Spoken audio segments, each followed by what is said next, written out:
ആലിലെ താലി. രചന ജിഫ്ന നിസാർ. അവതരണം Shahul Malayil. Editing Faisal C M Noonjeri. ദച്ചുവിൻ്റെ ഹൃദയം പോലും കുളിരുന്നു അവൻ്റെ ഓർമ്മയിൽ.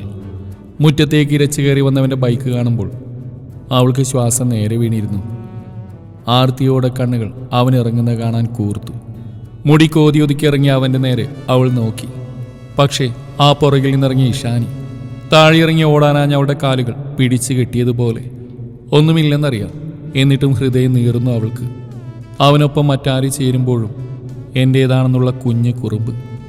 ചിരിച്ചുകൊണ്ട് അവർ എന്തോ പറഞ്ഞിട്ട് അകത്തേക്ക് നടക്കുമ്പോൾ ദച്ചു വീണ്ടും ആ പടിയിൽ തന്നെ ഇരുന്നു. കാത്തിരുന്നിട്ട് ഇപ്പോൾ വന്നുകണ്ടില്ലേ, അവളുടെ തോളിൽ തൂങ്ങി. ഇനി പോയത് പ്രോഗ്രാമിന് തന്നെയാണെന്ന് എന്താ ഇത്ര ഉറപ്പ്? മനുഷ്യൻ്റെ കാര്യമല്ലേ?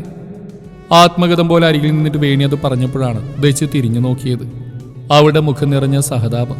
ദച്ചുവിന് ദേഷ്യം വന്നു. സൂര്യ വന്നിറങ്ങുന്നത് കണ്ടു കാണും, അതിനെ ചൊറിയാൻ വന്നതാ. വേണിയെടുത്തി, മനുഷ്യരെല്ലാവരും ഒരുപോലെ അല്ലേ കേട്ടോ, പ്രത്യേകിച്ച് ആ മനുഷ്യൻ. എനിക്ക് എന്നേക്കാൾ വിശ്വാസമാണ് എൻ്റെ ജിത്തേട്ടനെ. ദച്ചു തിരിഞ്ഞു നിന്നിട്ട് പറയുമ്പോൾ വേണിയുടെ മുഖം വിളറി. അയ്യോ ദച്ചു, ഞാൻ അങ്ങനെയൊന്നും ഉദ്ദേശം വെച്ചല്ല പറഞ്ഞ്. കണ്ടപ്പോൾ ഒരു വിഷമം. രാവിലെ മുതൽ നീ കാത്തിരിക്കുമല്ലേ, അപ്പം നിന്റെ മുന്നിലേക്ക് അവളെയും കൂട്ടി വന്നിറങ്ങിയപ്പോൾ ഏടത്തേക്ക് അറിയാം അതിൻ്റെ സങ്കടം. നീ പറയാത്താണെന്നും അറിയാം. വേണി വീണ്ടും വിടാനുള്ള ഭാവമില്ലായിരുന്നു. ദച്ചു പുച്ഛത്തോടെ ചിരിച്ചു. മനസ്സിലായി, വേണിയടുത്തേക്കും അപ്പച്ചിക്കും ഇവിടെ ഉള്ളവരോട് ഭയങ്കര സ്നേഹമാണെന്ന് എനിക്ക് ശരിക്കും മനസ്സിലായി. ഇടയ്ക്കൊക്കെ ആ സ്നേഹം സഹിക്കാൻ വയ്യാതെ ഇവിടെ പലർക്കും ശ്വാസം മുട്ട് ഉണ്ടാവാറുണ്ടെന്ന് കൂടി എനിക്കറിയാം കേട്ടോ. ദച്ചു ചിരിച്ചുകൊണ്ട് പറഞ്ഞു. വേണിയുടെ മുഖം കൂർത്തു. അതെന്താ ദച്ചു അങ്ങനെ പറഞ്ഞ്? അവൾ കടുപ്പത്തിൽ ചോദിച്ചു. ഏയ്, ആത്മാർത്ഥത കുറച്ച് കൂടിപ്പോകുന്നുണ്ട്, അതുകൊണ്ട് പറഞ്ഞതാ. പിന്നെ എൻ്റെ വിഷമത്തിൽ ഇത്രയും വിഷമമുള്ള ആളല്ലേ, അതുകൊണ്ട് പറയുന്ന. ഒന്നും തോന്നരുത്. ഇനി തോന്നിയാലും പ്രശ്നമില്ല. ഓരോന്ന് വിളിച്ചു പറയുമ്പോൾ എതിര് നിൽക്കുന്നവർക്ക് വല്ലതും തോന്നുമെന്ന് അടുത്ത് വിചാരിക്കാറില്ലല്ലോ. ദച്ചു ഒരാക്കി ചിരിയോട് അത് പറയുമ്പോൾ ഇന്നലത്തെ മറുപടി അവൾ ഇന്ന് പറയുന്നു എന്ന് വേണിക്ക് മനസ്സിലായി.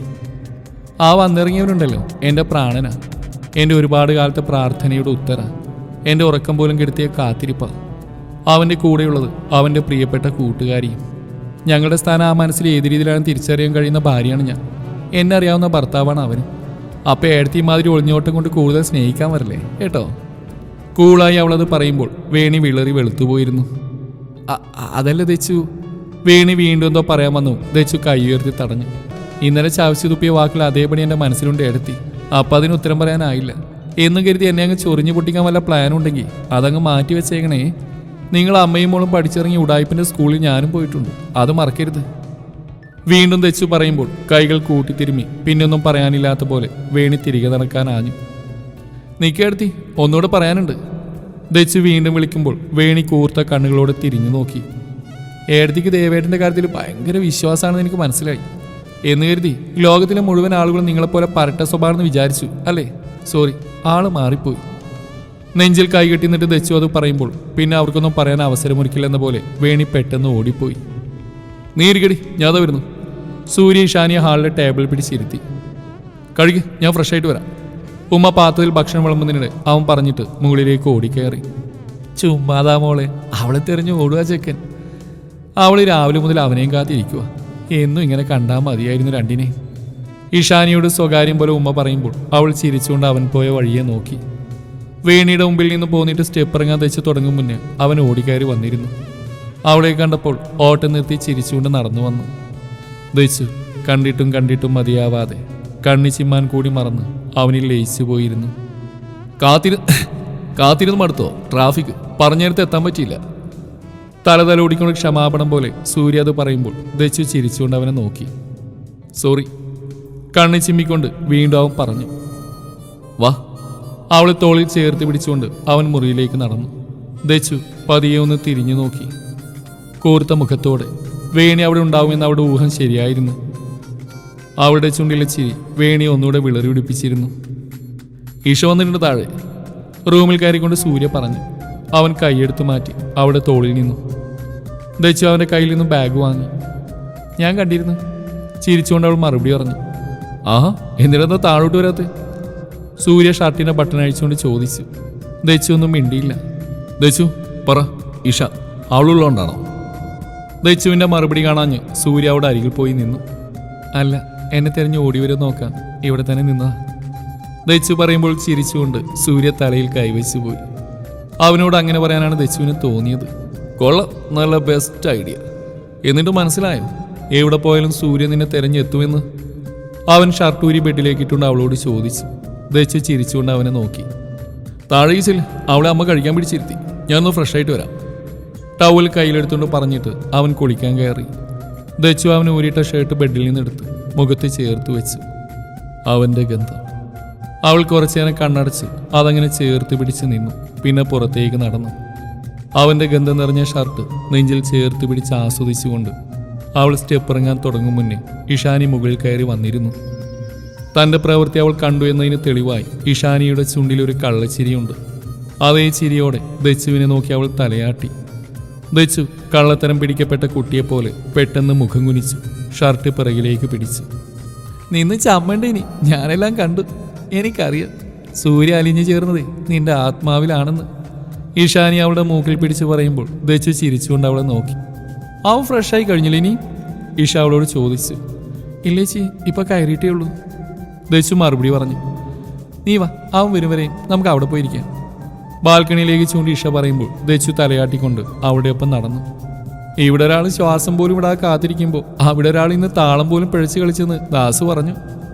ഇഷ പറയുമ്പോൾ ദച്ചുവിൻ്റെ കണ്ണുകൾ വിടർന്നു. ഇഷാനി അത് കണ്ടുപിടിക്കുകയും ചെയ്തു. സത്യത്തിൽ ഭാഗ്യം ചെയ്തവരാ ദർശന, നീയും അവനും. ഇത്രമേൽ സ്നേഹിക്കാൻ തീർച്ചയായിട്ടും ഭാഗ്യം വേണം. ഇന്നത്തെ കാലത്ത് ലോകം തന്നെ നീയാണെന്ന് പറയാൻ ഒരാൾ, നീയില്ലെങ്കിൽ ഞാനില്ലെന്ന് പറയാനല്ല, കാണിച്ചു തരാൻ ഒരാൾ. എന്ത് രസമാണ് അല്ലേ? ഈഷ പറയുമ്പോൾ ദച്ചു ചിരിച്ചുകൊണ്ട് തലയാട്ടി. എനിക്ക് സമയം വേണമെന്നൊരു വാക്കിനെ മറികടക്കാൻ മാത്രം ശക്തിയുള്ളൊരു വാക്ക്. തന്നെ ഓർത്തുകൊണ്ട് ഇന്ന് അവൻ്റെ താളം പിഴച്ചു പോയെങ്കിൽ അത് സ്നേഹമല്ലേ? ദച്ചുവിൻ്റെ ഉള്ളിൽ സന്തോഷം വിങ്ങി. സത്യമാണ് ഈഷേച്ചി? ഉള്ളിലെ സന്തോഷം ദച്ചുവിൻ്റെ വാക്കിലറിയാം. എന്ത്? ഈഷ അറിയാത്ത പോലെ കണ്ണുരുട്ടി. അല്ല, ജിത്തേട്ടന് സ്റ്റെപ്പ് തെറ്റിച്ചു എന്ന് ദാസാറ് പറഞ്ഞത്? ദച്ചു ചോദിക്കുമ്പോൾ ഇഷയ്ക്ക് ചിരി വരുന്നുണ്ട്. അതാരേ ഈ ജിത്തേട്ടൻ? അവൾ പുരികം പൊക്കിക്കൊണ്ട് ചോദിച്ചു. ദച്ചു നാവ് കടിച്ചുകൊണ്ട് അവളെ നോക്കി. സൂര്യ, ഞാൻ ജിത്തേട്ടെന്ന് വിളിക്കും. ദച്ചു തലകുനിച്ചുകൊണ്ട് പറഞ്ഞു. പറഞ്ഞത് സത്യം തന്നെ, നിന്റെ ജിത്തേട്ടൻ നീയില്ലാതെ വയ്യെന്നായിപ്പോ. ഇഷാനി ദച്ചുവിൻ്റെ കവിളിൽ പിടിച്ചു വലിച്ചുകൊണ്ട് പറഞ്ഞു. ദച്ചുവിൻ്റെ മുഖം നിലാവ് പോലെ തിളങ്ങി. ഇഷാനിയും കാണുന്നുണ്ട് ഇടയ്ക്കിടെ ചിരിയിൽ മുങ്ങിപ്പോകുന്ന ആ മനസ്സ്. അതിനുള്ളിൽ അവളുടെ ചെക്കനോടുള്ള പ്രണയമില്ല. കുളി കഴിഞ്ഞ് ഒരു ഷോർട്സും പനിയിനിട്ട് ഇറങ്ങി വരുന്ന സൂര്യയിൽ ദച്ചുവിൻ്റെ നോട്ടം തങ്ങി. ആദ്യം കാണുന്നത് പോലെ ഒരു ഭാവം. ഇഷയുടെ നേരെ അവൾ ഒളികണ്ണോടെ നോക്കുമ്പോൾ ദച്ചുവിൻ്റെ നേരെ തന്നെ നോക്കിയിരിക്കുന്ന അവളെ നോക്കി ഇഷ വീണ്ടും കളിയാക്കി ചിരിച്ചു. എന്നിട്ട് പറ, എന്താ നീ ഇപ്പോൾ തന്നെ കാണുമെന്ന് പറഞ്ഞിട്ട് വിളിച്ചേ? എന്തതിന് മാത്രം അത്യാവശ്യം? ഈഷയുടെ അരിയിലിരുന്നുകൊണ്ട് സൂര്യ ചോദിച്ചു. പറയണ്ട, അത് നിന്നോട് പറയാൻ വേണ്ടിയല്ലേ ഞാൻ ആ വഴി വരാൻ പറഞ്ഞു. ഈഷ അവനെ തോളിലടിച്ചുകൊണ്ട് പറഞ്ഞു. ദച്ചു ഒന്നും മിണ്ടാതിരുന്നു. താനുള്ളതുകൊണ്ടാണ് ഇനി ഈഷ പറയാൻ മടിക്കുന്നൊരു ചിന്ത വന്നപ്പോൾ അവൾ പതിയെ എഴുന്നേറ്റു. നീ എവിടെ പോണ്? അവൾ എഴുന്നേൽക്ക് മുന്നേ ആ ഭാവം അറിഞ്ഞ പോലെ സൂര്യ ചോദിച്ചു. അല്ല, നിങ്ങൾ സംസാരിക്കുക, ഞാൻ താഴേക്ക് ചെല്ലട്ടെ. കുറേ നേരം ഇങ്ങോട്ട് കയറിയിട്ട് താഴാൻ ഒറ്റയ്ക്കല്ലേ ഉള്ളൂ. ചിരിച്ചുകൊണ്ട് അവൾ പറയുമ്പോൾ സൂര്യ തലയാട്ടി. ഈഷയെ നോക്കിയെന്ന് ചിരിച്ചിട്ട് അവൾ ഇറങ്ങിപ്പോയി. ആ പോയവളുണ്ടല്ലോ, ദർശനമില്ല, സൂര്യയാണ് അവൾ. കാരണം അവളുടെ ഉള്ളിലുള്ളത്ര നീ നിന്നിൽ പോലും ഇല്ല. സൂര്യ, നീ എത്ര ഭാഗ്യമുള്ളവനാണടാ. ആ പെണ്ണ് നിന്നെ അത്രയ്ക്ക് സ്നേഹിക്കുന്നുണ്ട്, വിശ്വസിക്കുന്നുണ്ട്. ദച്ചുപോയ വഴിയെ നോക്കി ഇഷ പറഞ്ഞുകൊണ്ട് സൂര്യയുടെ തോളിൽ ചാരി. അവനൊന്നും മിണ്ടാതെ ചിരിച്ചു. ആ മനസ്സിലും അപ്പോൾ അവളോടുള്ള സ്നേഹം അലയടിച്ച് തുടങ്ങിയിരിക്കുന്നു. ഡാ, ഞാൻ ലോക്കാവാൻ പോവാ. പെട്ടെന്ന് ഇഷ പറയുമ്പോൾ സൂര്യ ഞെട്ടിക്കൊണ്ട് അവളെ നോക്കി. സത്യം, ഡാഡിയുടെ പെങ്ങടെ മോനാ, അമേരിക്കയിൽ സെറ്റിൽഡാ. അവർ കുറേ കാലമായിട്ട്. ഇതിപ്പോൾ ഇങ്ങോട്ട് ചോദിച്ചു വന്ന പ്രപ്പോസൽ ആയതുകൊണ്ട് തന്നെ ഡാഡി നല്ല ആവേശത്തില്ല. ഇഷാനി പറയുമ്പോൾ സൂര്യ അവൾക്ക് നേരെ തിരിഞ്ഞിരുന്നു. മുഴുവനും പറ, ആളെന്ത് ചെയ്യുന്നു? അലക്സ് അവിടെ ഡോക്ടറാണ്. അങ്കിൾ ഉണ്ടാക്കിയ ഹോസ്പിറ്റൽ തന്നെയാണ്. ഒരു പെങ്ങള്, അനീന. അവരൊക്കെ അവിടെ തന്നെ സെറ്റിൽഡാ. വിവാഹം കഴിഞ്ഞു. ഇഷാനി പറഞ്ഞു കൊടുത്തു. ഈ അലക്സിനെ നീ അവസാനമായിട്ട് കണ്ടപ്പോഴാ? ആളെങ്ങനെയാ? സൂര്യ ചോദിച്ചു. എനിക്ക് കണ്ടോന്നും ഓർമ്മയില്ലടാ. നാട്ടിലോട്ട് അങ്ങനെയൊന്നും വരാറില്ല അവർ. ഡാഡിയുടെ താല്പര്യമല്ല, നീ ആലോചിച്ച് വേണം തീരുമാനം എടുക്കാൻ. കാരണം നിന്റെ മനസ്സിൽ നാട് വിട്ടൊരു മാരേജ് ഇഷ്ടമല്ലെന്ന് എനിക്കറിയാം. സൂര്യ പറയുമ്പോൾ ഈഷ ചിരിച്ചുകൊണ്ട് അവനെ നോക്കി. അതങ്ങനെ തന്നെയുള്ളൂ. അലക്സ് വരട്ടെ, ബാക്കിയൊക്കെ പിന്നാലോചിച്ച് തീരുമാനം എടുക്കാം. ഇതിപ്പോൾ ഇങ്ങനെയൊന്ന് വീട്ടിൽ പറയുമ്പോൾ അത് നിന്നോട് പറയാൻ തോന്നി. അതുകൊണ്ടാ പോരും വഴി അതിലെ വരാൻ പറഞ്ഞ് ജീത്തേട്ടനോട്. ഈഷ കണ്ണിറുക്കി ചിരിച്ചുകൊണ്ട് പറഞ്ഞു. ആദ്യമൊന്നും ഞെട്ടിയെങ്കിലും ആ ചിരി പിന്നെ സൂര്യയിലേക്കും പടർന്നു. എൻ്റെ പെണ്ണിനിട്ട് നന്നായി കുടഞ്ഞോടി നീ? സൂര്യ കണ്ണുരുട്ടിക്കൊണ്ട് ചോദിച്ചു. പിന്നെ അങ്ങോട്ട് ചെന്നാൽ മതി. നിന്ന് തന്നു തന്നെ നിന്റെ പെണ്ണ്. അവളെ അതിനൊന്നും കിട്ടിയില്ലടാ മോനെ, ഇഷ ചിരിച്ചുകൊണ്ട് പറഞ്ഞു. ദാസ് പറഞ്ഞു, ഇന്ന് ഈ ചിത്തേട്ടൻ ആദ്യമായിട്ട് താളം പിഴച്ചു, സ്റ്റെപ്പ് മാറിപ്പോയിന്നൊക്കെ. ഉള്ളതാണോ? ഇഷ വീണ്ടും ചോദിച്ചു. അതാ നാറി നിന്നോടും പറഞ്ഞു. അതറിയാനിപ്പോൾ ആരും ബാക്കിയില്ല. തലചൊറിഞ്ഞുകൊണ്ട് സൂര്യ പറഞ്ഞു. സത്യം, ഞാൻ നിന്റെ പെണ്ണിനോടും പറഞ്ഞു. ഇഷ ഇളിച്ചു കാണിച്ചു. അയ്യേ, നശിപ്പിച്ചു. എന്നാ മാനക്കെടുത്തിലൂടെ നീ പിശാച്. സൂര്യ അവളെ നോക്കി കണ്ണുരുട്ടി. പിന്നെ ഇതിലെന്താ ഇത്രയും മാനക്കേട്? എടാ, അത് കേട്ടപ്പോൾ ആ പെണ്ണിന്റെ മുഖം അത് നീ അത് കാണേണ്ടതായിരുന്നു. ഈഷ പറയുമ്പോൾ സൂര്യ പതിയെ ചിരിച്ചു. ശരിക്കും അവൾ നിന്നെ പ്രണയിക്കുകയല്ല സൂര്യ, നിന്നിലാണ് അവളുടെ ജീവൻ പോലും. ഇങ്ങനെയൊക്കെ ഒരാളെ സ്നേഹിക്കാനാവൂടാ? അവൾ ചോദിച്ചു. എല്ലാവർക്കും പറ്റുമെന്ന് എനിക്കറിയില്ല ഈഷ, പക്ഷേ അവളുണ്ടല്ലോ, അവൾക്ക് പറ്റും. എന്നെ ഇത്രമാത്രം സ്നേഹിക്കാൻ അവൾക്കേ പറ്റൂ. പ്രണയമിറ്റി വീഴുന്ന വാക്കോടെ സൂര്യ പറഞ്ഞു. അവൻ ഓടിപ്പോന്നിട്ട് നീ എന്തേ മോളെ താഴോട്ട് വന്ന്? ദച്ചുവിനെ കണ്ടപ്പോൾ ഉമ്മ ചോദിച്ചു. ഒന്നുമില്ലമ്മേ, ഇഷേച്ചും ചിത്തനും കൂടി സംസാരിക്കുക, ഞാനിങ്ങ് പോകുന്നു. കാവേശില്ലല്ലോ, അമ്മ തനിച്ചല്ലേ? ദച്ചു ചിരിച്ചുകൊണ്ട് പറഞ്ഞിട്ട് കയ്യിലുള്ള സൂര്യയുടെ ഷർട്ട് അലക്കാനുള്ള പാത്രത്തിൽ കൊണ്ടിട്ടു. ഇത്രയും പൊട്ടിയാണോ പെണ്ണേ നീ? അന്യൊരുത്തിയുടെ മുന്നിലേക്ക് ഭർത്താവിന് ഇട്ടുകൊടുത്തിട്ട് അവളിങ്ങ് വന്നേക്കുക. ഇങ്ങനെ തന്നെയാ ഓരോന്നും ഉണ്ടായി പോകുന്നു. പിന്നെ കടന്ന് ഇലവിളിച്ചിട്ട് കാര്യമില്ല. ഒന്നാമതേ ഒരു ഇച്ചാണി. ആ ഇളക്കക്കാരിയെ കണ്ടറിയില്ലേ ഏതാ ഇനെന്ന്? വർക്കേരിയിൽ നിന്ന് കാലിൽ കുഴമ്പിട്ടിരുന്ന സുഭദ്ര ഒരവസരം കിട്ടിയത് മുതലാക്കിയപ്പോൾ ദച്ചുവിന്റെ മുഖം ചുവന്നു. ഉമയും ഞെട്ടിക്കൊണ്ട് അവളെ നോക്കി. ഇത്രയും വൃത്തിയായിട്ട രീതിയിൽ സുഭദ്ര പറയുമെന്ന് അവരും കരുതിയില്ല. മറ്റുള്ളവരെ പറഞ്ഞു നിർത്തും പോലെ നീ പറയുന്നതിന്റെ ഭർത്താവ് കേൾക്കുന്നില്ല അല്ലേ? ദച്ചു ഒന്നും മിണ്ടുന്നില്ലെന്ന് കണ്ടതോടെ സുഭദ്ര വീണ്ടും കളിയാക്കിക്കൊണ്ട് ചോദിച്ചു. ദച്ചു പുകഞ്ഞു തുടങ്ങി. എത്ര ശ്രമിച്ചിട്ടും പിടിവിട്ട് പോകും പോലെ തോന്നി അവൾക്ക്. പറയുന്നത് അവഹേളിച്ച് രസിക്കുന്നു അവളുടെ പ്രാണനെയാണ്. അതെങ്ങനെ അവൾക്ക് സഹിക്കാനാവും? നീ സൂക്ഷിച്ചോ, ആ പെണ്ണ് ചില്ലറക്കാരിയൊന്നുമല്ല. സുഭദ്ര വീണ്ടും ഓർമ്മിപ്പിച്ചു. അത് ഞാനങ്ങ് സഹിച്ചു, നിങ്ങൾക്ക് വല്ല നഷ്ടമുണ്ടോ? ദച്ചു ദേഷ്യം കൊണ്ട് വരക്കുന്ന പരുവത്തിലായിരുന്നു. എല്ലാവരും നിങ്ങളെപ്പോലെ ദുഷ്ടമനസ്സോട് ജീവിക്കുന്നവരാണെന്ന് കരുതിയെങ്കിൽ അത് തെറ്റാ. ഇഷാനി സൂര്യയുടെ നല്ല കൂട്ടുകാരിയാണ് തെളിയിക്കാൻ എനിക്ക് നിങ്ങളുടെ സർട്ടിഫിക്കറ്റ് ഒന്നും വേണ്ട. എനിക്കറിയാം ആ മനസ്സ്.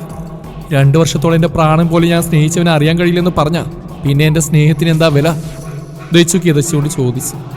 സുഭദ്ര അമ്പരന്ന് പോയിരുന്നു അവളുടെ ആ ഭാവത്തിൽ. ഈ എരുതിയിൽ എണ്ണൊഴിക്കുന്ന പരിപാടി അപ്പച്ചി എൻ്റെ അടുത്ത് എടുക്കരുത് കേട്ടോ, പറഞ്ഞേക്കാം. മോളോട് ഞാൻ പറഞ്ഞിട്ടാ വന്ന്.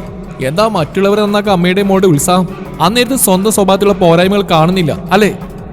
താക്കീതുപോലെ ദച്ചു പറയുമ്പോൾ സുഭദ്ര ചുണ്ടുകൊട്ടി. ഓ, നീ ഒന്ന് കരുതിയിരുന്നോട്ടെ എന്ന് തോന്നിയപ്പോൾ പറഞ്ഞു തന്നെ എനിക്കപ്പോൾ കുറ്റം. അയ്യോ പാവം, എങ്കിലിനി മേലാരി മാതിരി കരുതലും കൊണ്ട് എൻ്റെ മുമ്പിൽ വന്നു പോകരുത്. എനിക്ക് നിങ്ങളുടെ ഉപദേശം ആവശ്യമില്ല. അത് വെള്ളം തൊടാതെ വിഴുങ്ങിക്കളതിൻ്റെ പേര് വേണിന്നല്ല. ദച്ചു ദേഷ്യത്തോടെ തന്നെ പറഞ്ഞു.